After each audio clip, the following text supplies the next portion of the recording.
Quinta-feira, 15 de outubro de 2020, Malaquias, capítulo 2, 3 e 4. Estamos nesta parte final da profecia de Malaquias, que começa no capítulo 2, declarando o castigo aos sacerdotes. O que percebemos claramente, e aqui se destaca a tribo de Levi, de onde se origina todos os sacerdotes. É a linhagem de Levi que vem os sacerdotes. Então, fala a respeito dos sacerdotes que estão profanando o templo, não estão cumprindo com toda a fidelidade. Então, declara que serão castigados. Ele foi enviado o mandamento, a aliança com Levi, e os sacerdotes agora estão quebrando esta aliança por causa desta falta de compromisso com aquilo que Deus prescreve. Era uma aliança de vida e paz. Ambas lhe dei eu para que me temesse. Com efeito, ele temeu e tremeu por causa do meu nome. Então, Levi, a tribo de Levi, o povo no passado, fez esta aliança, e agora esta aliança estava sendo profanada. Então vem agora o castigo sobre os sacerdotes, a reprovação da descendência e o castigo, a vergonha que passarão, são descritos nesse capítulo 2, nesses primeiros versículos. Eles deveriam guardar o conhecimento, deveriam procurar a instrução e ser os mensageiros de Deus, ou o anjo do Senhor, e no entanto não estavam levando a sério. Agora estão desviando do caminho do Senhor, profanando até mesmo o altar do Senhor, declarando que as coisas de Deus são desprezíveis, isto através das atitudes que não demonstravam o valor real aquilo que Deus mostrava, e assim abandonavam o caminho do Senhor e não se aplicavam à lei. A seguir, o capítulo 2 descreve a infidelidade conjugal, chama a atenção para a profanação da aliança pelos pais. Então, os antepassados profanando a aliança, sendo desleais quanto àquilo que Deus ensinou, e Deus aqui se apresenta como pai e declara que não está sendo reconhecido como tal. Dessa forma, vem advertindo quanto à infidelidade, dizendo que o Senhor vai eliminar das tendas de Jacó o homem que for desleal desta forma. E Israel, Jerusalém, tudo seria abominação perante o Senhor por causa da deslealdade. E aí o povo pergunta por quê? É uma linguagem que Malaquias usa de representar. Então ele representa a realidade. Em dado momento, ele se põe no lugar de Deus, falando como Deus. No outro momento, se põe no lugar do sacerdote, e no outro momento, no lugar do povo. Por isso, essas questões, perguntas e respostas. O estilo é adotado pela profecia de Malaquias, aqui expressa.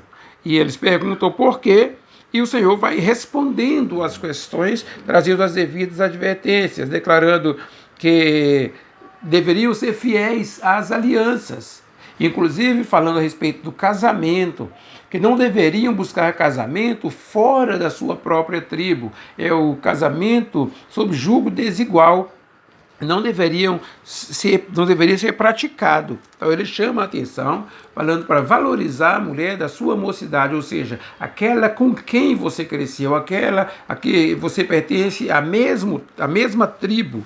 Então vai apresentando essas questões e declara que Deus detesta o repúdio, Deus detesta o divórcio. Então ele conclui aqui mostrando a valorização da família, que deve ser observada a partir da escolha do casamento, para evitar uma separação ou um repúdio mais tarde.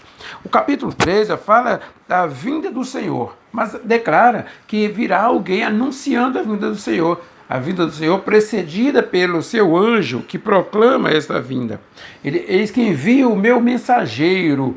Então, de Malaquias encerra os oráculos do Antigo Testamento, e para a Nova Aliança vem o João Batista, que aparece mais tarde como o último dos profetas. Aqui anuncia o mensageiro do Senhor, assim como vimos no Novo Testamento, João Batista sendo confundido com Elias, aqui também o povo mistura a questão, seria Elias que vem, ou quem seria? Mas como nós já vimos a vinda de João Batista, já entendemos melhor que seja João Batista. Mas toda a profecia diz respeito a fatos imediatos ali e fatos do futuro, escatológico, como é o caso aqui. E daí anuncia-se a vinda do Senhor, essa testemunha que vem preparar o caminho do Senhor, e Deus mostrando que no dia da sua vinda, muitos não vão subsistir.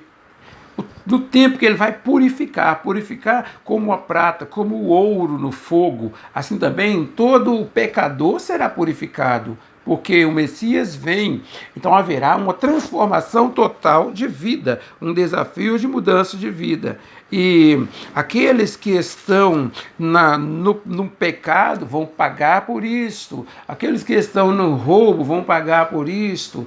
E Deus vai desenvolvendo esse relacionamento com o povo, mostrando que aqueles que oprimem o trabalhador, está aqui decretado, oprimem a viúva, o órfão, torcem o direito do estrangeiro, aqueles que não temem ao Senhor dos Exércitos, então todos esses serão purificados como o ouro no fogo, vão passar por uma transformação, uma provação que vai transformar-lhes a vida.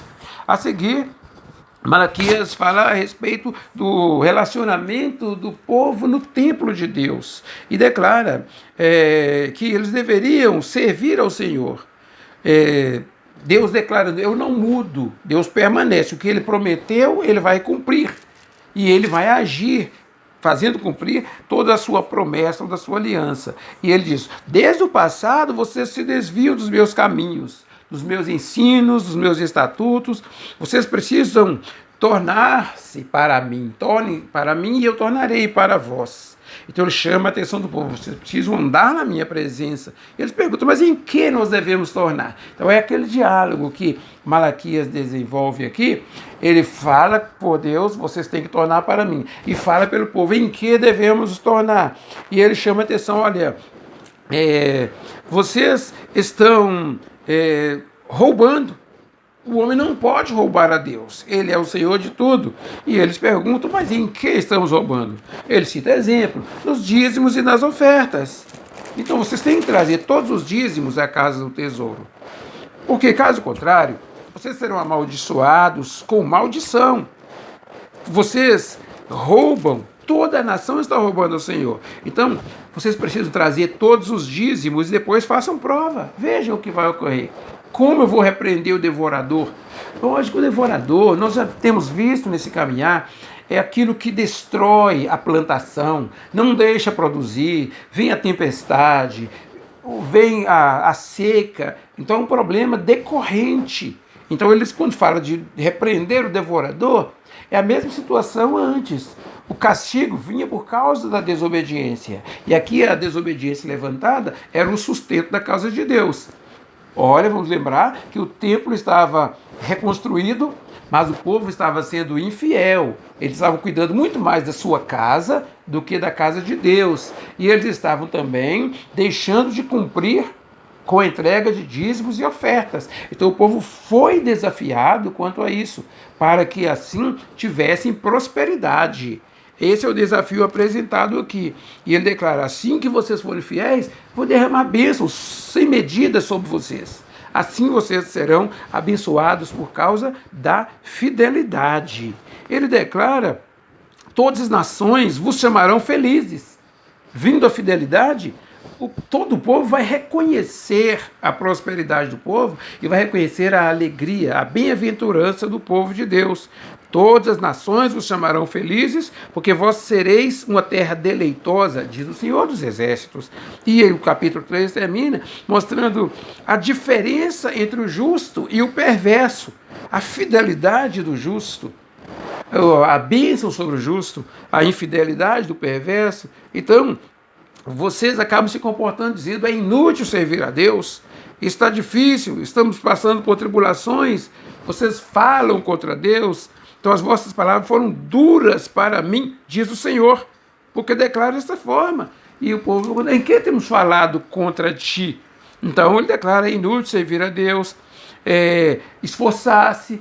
Aí eles começam a se comparar com o perverso.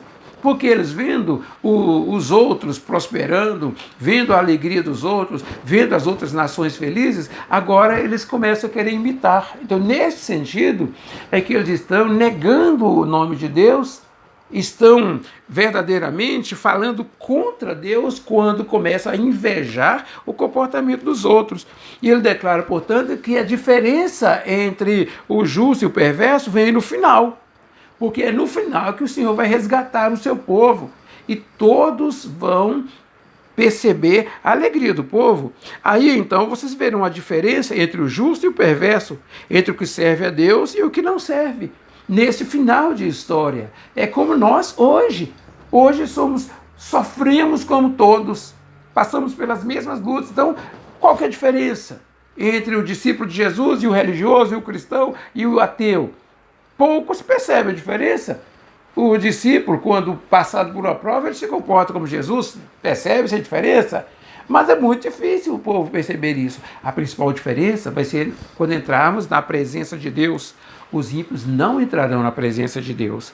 O capítulo 4 encerra o texto de Malaquias mostrando o sol da justiça e seu precursor. Jesus é o sol da justiça. Aquele dia, o dia do Senhor, virá como fornalha ardente, declara. Ardente, porque aqueles que não creram, aqueles que não obedeceram, vão lamentar, porque será muito tarde. Então eles não verão paz, eles vão sofrer o castigo, serão como cinzas da destruição.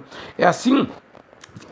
Lembrai-vos da lei de Moisés, o meu servo, o qual prescrevi em Horebe para todo Israel, para saber os estatutos e juízos.